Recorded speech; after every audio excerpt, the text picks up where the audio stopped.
Hello friends सकल आज आमी आसो बंघर बरबारी पाहारत मैं खबर এটা পাইছিলো যে ইয়াতে ওপৰত এখন মহাকাল আশ্ৰম বুলি ধুনিয়া আশ্ৰম এখন আছে তো তাতে যাম বুলি গটিকেটা ওলাই আইছো কিন্তু আমাৰ দুজন লগৰ আহিয়ে পোৱা নাইতিয়ালে তো হিয়তক ৰখি আছো ঠাইখিনি বহুত ধুনিয়া পাহাৰ আছে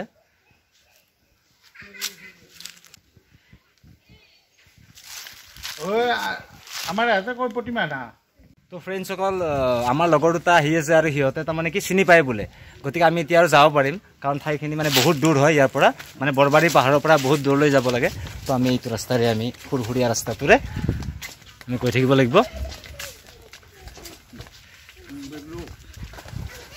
খুব ধুনিয়া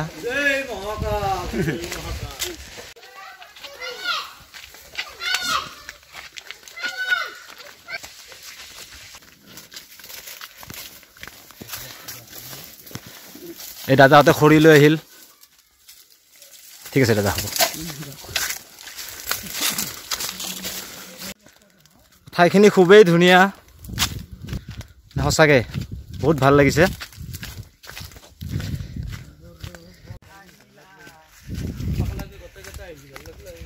যদিও ৰ'দ দি আছে ফ্ৰেণ্ডসকল তথাপিও মানে ফিল হোৱা নাই আৰু কিন্তু উঠি থাকিব লাগিব অলপ পাহাৰ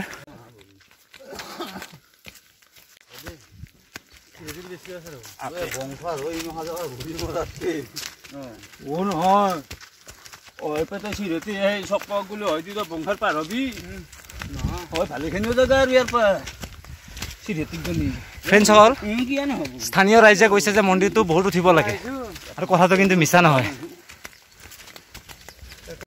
তো অলপ চাহ পাই কিনে আমি ৰখিছো এতিয়া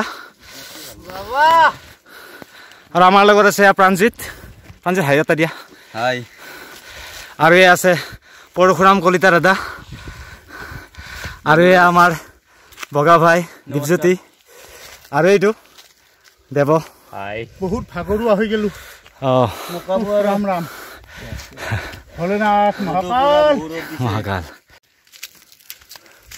ফ্ৰেণ্ডসকল পৰশুৰাম দাদাই দতৰাটো লৈ আহিছে অলপমান সংকীৰ্তন হ'ব পাৰে চাই থাকিব ভিডিঅ'টো আৰু আমি উঠিয়ে আছো চাওক আকৌ অলপ জিৰাও দাদা আৰু মই সিহঁত অলপ আগবাঢ়ি গৈছে ফ্ৰেণ্ডসকল অলপ ডাউন পাইছোঁ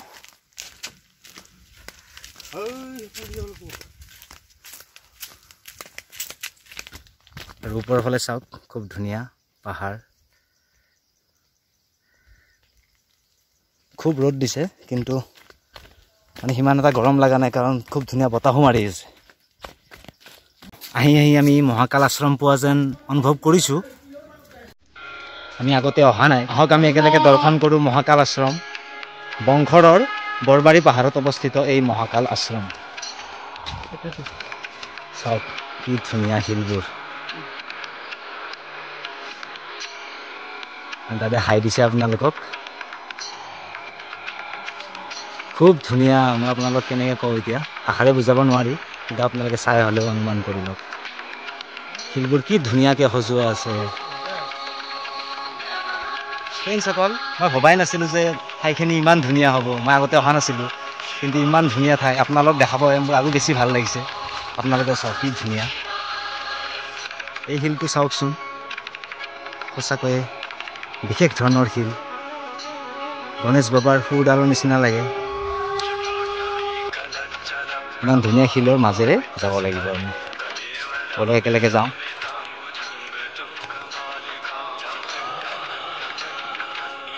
এইটো আৰু এটা বিশেষ ধৰণৰ শিল চাওকচোন ভালকৈ দেখাই আছোঁ আৰু আপোনালোকক বন্ধু বান্ধৱীসকল এনেকুৱা লাগে যেন কোনোবাই বহুত বছৰ আগতে এনেকৈ সজাই থৈ দিছে শিলবোৰ ঠিক এনেকুৱা লাগে আৰু এনেকুৱাও লাগে যেন বহুত আগতে বিৰাট ডাঙৰ নিজৰা এটা বৈ আহিছিল ইফালেৰে ওপৰৰ পৰা চাওকচোন আপোনালোকে শিৱলিংগ ওপৰত আছে মই আপোনালোকক দেখাই দি আছোঁ ফ্ৰেণ্ডসকলে চাওক কিমান প্ৰাচীন বাবাৰ শিৱলিংগ শিলৰে এই শিলৰ তলত আছে বাহিৰৰ পৰা গমেই নাপায় চাওক কি ধুনীয়া সকলোৰে কুশল হওক মংগল হওক হৰ হৰ মহাদেৱ। ফ্ৰেণ্ডসকল আপোনালোকৰ কেনেকুৱা লাগিল মহাকাল বাবাৰ দৰ্শন কৰি। এইটো চাওক লক্ষী ফেঁচা কিমান প্ৰাচীন ক'ব পৰা নাযায়।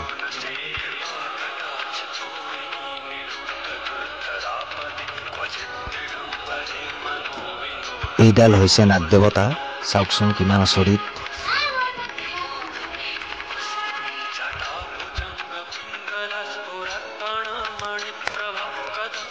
ইয়াতে মানে ভোগ ভাত বনোৱাৰ কাৰণে যোগাৰ আছে ইয়াতে, আৰু আমি কাৰণে ভোগ ভাত খাম বুলিয়ে আহিছোঁ ফ্ৰেণ্ডসকল। গতিকে কিছু আমি আৰম্ভ কৰি দিওঁ আৰু যোগাৰখিনি। এই মহাকাল আশ্ৰমখনে যিহেতু বৰবাৰী পাহাৰৰ বহুত ভিতৰত অৱস্থিত, সেইকাৰণে তাৰমানে ইয়াতে ওচৰত তেনেকুৱা স্থানীয় ৰাইজ নাই, অলপ দূৰত আহে আছে মানুহবিলাকৰ ঘৰ। গতিকে তথাপিও এইখিনি ঠাইত খুব সজাই পৰাই থৈ দিছে ভক্তসকলে ইয়াতে স্থানীয়।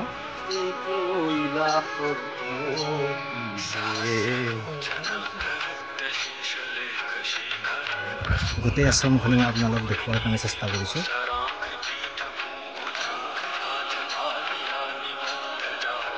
খুব ধুনীয়া, খুব পৰিষ্কাৰ পৰিচ্ছন্ন হৈ আছে। ফ্ৰেণ্ডসকল, মহাকাল আশ্ৰমৰ মাজেৰে সৰুকৈ হ'লেও এখন খুব পৰিষ্কাৰ নিজৰা বৈ গৈছে। মানে এতিয়া ভোগ ভাত বনালেও পানীৰ কাৰণে অলপো অসুবিধা নহয়। আৰু আমাৰ ভোগ ভাতৰ আয়োজন হৈ আছে। এইয়া চাওক, এইয়া বগাই আলু কাটি ৰেডি কৰিলে, আৰু মুগদাল আছে, আৰু কি কি আছে বগা দেখাই দিয়া। ৰাইচ আছে, আৰু ঘি হ'ব, মিঠাতেল নহয় ফ্ৰেণ্ডসকল, ঘি ভাত হ'ব। আৰু এনে মিছাকৈ হ'লেও এনে চৌকাটো জ্বলাই থৈ দিছোঁ, কিন্তু এতিয়া বনাবৰ হোৱা নাই। আৰু পাঞ্জিতে কি বিচাৰি আছা? পাঞ্জিতে কটাৰী বিচাৰি আছে। মানে ইয়াতে থকা সংঘটো মানে বছৰৰ কাৰণে ট্ৰাই কৰি আছে, মানে কিবা হয়তো পানী চানী দি ল'ব লাগিব। এটা পানী দিলে বচিব নেকি না ভালকৈ? খুব ভাল লাগিছে চাই। আপোনালোকে আহিবৰ কাৰণে ট্ৰাই কৰিব।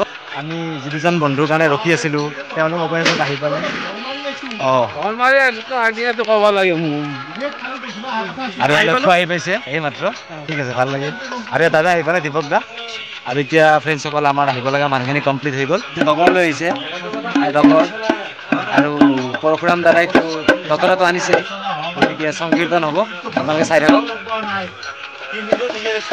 শিলৰ মাজেৰে বনোৱা হৈছে, আৰু এইটো কিমান প্ৰাচীন ক'ব পৰা নাযায়, কিন্তু কিমান ধুনীয়াকৈ কাটিছে চাওক। চাওক, তাৰে মাজেৰে মানুহ অহা যোৱা কৰিব পাৰি। লক্ষ্য এইমাত্ৰ আহি গৈছে ফ্ৰেণ্ডসকল, আৰু লক্ষ্যক মানে এতিয়া মই মহাকাল বাবাৰ সেই মেইন শিৱলিংগটোলৈ লৈ যাম। লক্ষ্য বোলা মানে আগত আছে, আৰু দীপক দাও আহিছে, একেলগে দৰ্শন কৰিব। এইফালে চাই থাকক। আৰু গণেশ বাবাক ধুনীয়াকৈ ধুৱাই দি আছে দীপজ্যোতিয়ে। আমি অলপ ফ্ৰণ্টৰ পৰা দেখাই দিওঁ।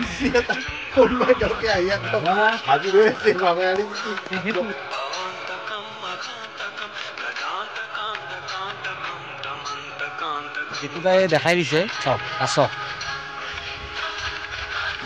শিলৰে কাছ, চাওক কি আচৰিত, সম্পূৰ্ণ দেখিবলৈ কাছৰ দৰে।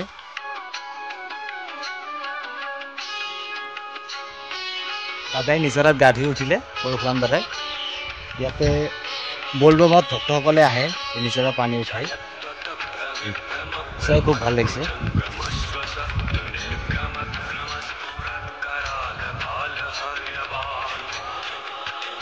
জিতুদাও আছে মোৰ লগত। এইডাল হৈছে পঞ্চমুখী নাগ, শিলৰে, আপোনালোকে চাই লওক। খুবেই ভাল লাগে আৰু খুবেই আচৰিত।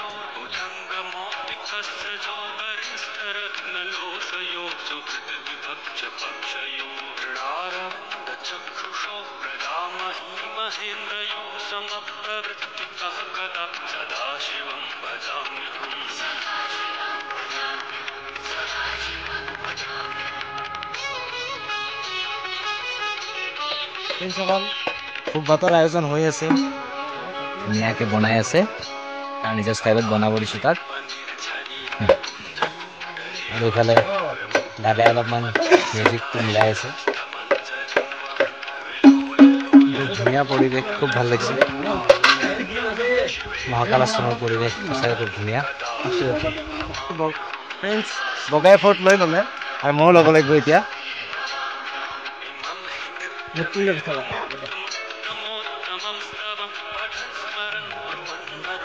যিটো তাই কৈছে যে ওপৰত আচল মহাকাল মন্দিৰটো আছে। তো ব'লক আমি এতিয়া তালৈকে যাওঁ। চাওক এয়া বাবাৰ খোজ বুলি কৈছে আৰু হয়ো ঠিক তেনেকুৱাই দেখিবলৈ। ফ্ৰেণ্ডসকল যিটো দাই তাৰমানে এই মন্দিৰটোৰ গোটেইখিনি তদাৰক কৰে, তেওঁ ইয়াৰে সম্পাদক। আৰু তেওঁ আমাক কৈছে মানে এই শিলটোৰ তলৰ ফালে দেখুৱাই দিছে এখন থাপনা আছে। মই আৰু দেখাই দিয়াৰ চেষ্টা কৰি আছোঁ বাৰু। বজৰংবলীৰ মুখখনৰ দৰে চাওক, জয় বজৰংবলী। আৰু এটা শিৱলিংগ পালোঁ আমি আহি থাকোঁতে, তাতেও পূজা অৰ্চনা হৈ থাকে। ফ্ৰেণ্ডসকল মহাকাল আশ্ৰমৰ পৰা এতিয়া আমি আকৌ মহাকাল মন্দিৰলৈ গৈ আছোঁ। চিৰি উঠিব লাগে, যেন কোনোবাটো কামাখ্যা মাৰ মূৰ্তি, কোনোবাটো বজৰংবলীৰ মূৰ্তি এনেকুৱা লাগে। আপোনালোকে আহিলে গম পাব। ইয়াতে প্ৰতিটো শিলেই যেন কিবা কিবি ফুল বা তেনেকুৱা যেন লাগে। আৰু আমি আহি পালোঁ। কিন্তু কিমান ডাঙৰ শিল আপোনালোকে দেখিছে, আচৰিত ধৰণে ৰখি আছে।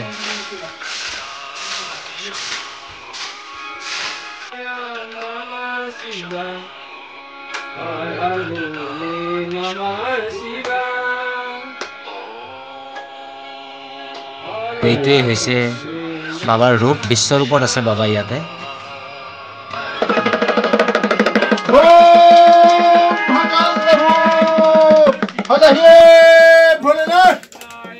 শিৱ শম্ভু হৰ হৰ মহাদেৱ মহাকাল প্ৰভু। মহাকাল বাবাৰ মূল থাপনাৰ ওচৰতেই ৰাম লক্ষ্মণ সীতা এনেকৈ হৈ থকা বুলি কোৱা হয়।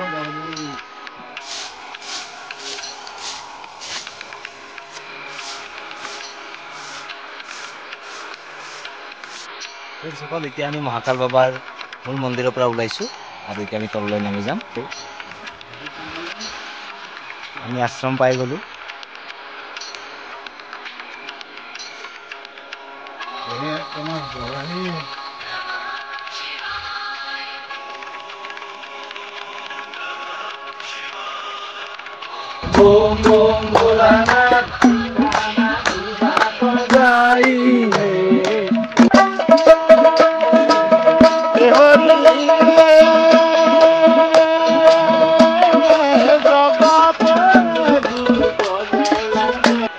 ফ্ৰেণ্ডসকল আমি এতিয়া প্ৰসাদ খাই আছোঁ। এই গছডাল হৈছে কামসেন্দুৰৰ গছ, ফলটো মই দেখাই আছোঁ। আৰু ইয়াৰে ভিতৰত কিছুমান বীজ থাকে আৰু সেই বীজবোৰ গুৰি কৰিলে কামসেন্দুৰ বনাব পাৰি। এতিয়া আমি খাব ওলাইছোঁ।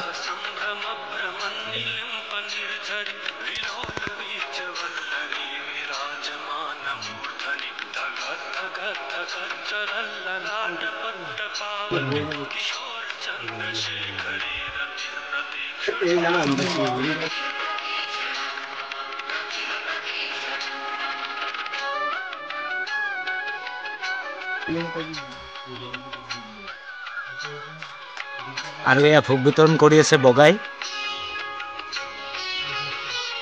ফ্ৰেণ্ডসকল এতিয়া আমি ভোগ ভাত খাই আছোঁ।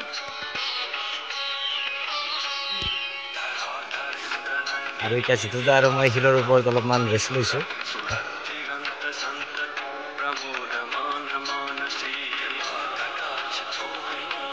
আমি এতিয়া উভতিব ওলাইছোঁ।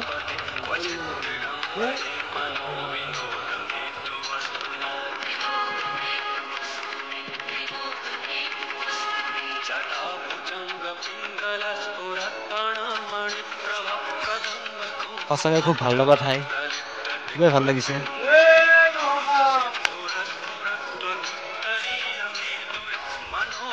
ফ্ৰেণ্ডসকল যদি আপোনালোকৰ মোৰ এই ভিডিঅ'টো ভাল লাগিছে তেতিয়াহ'লে লাইক, কমেণ্ট, শ্বেয়াৰ আৰু ছাবস্ক্ৰাইব কৰি দিব।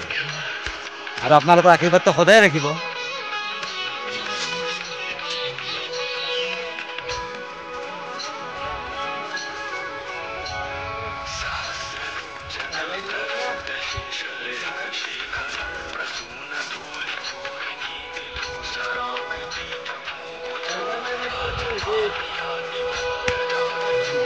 গোটেইবিলাক আৰু বাই বাই দিলে হ'ল বাই বাই বাই বাই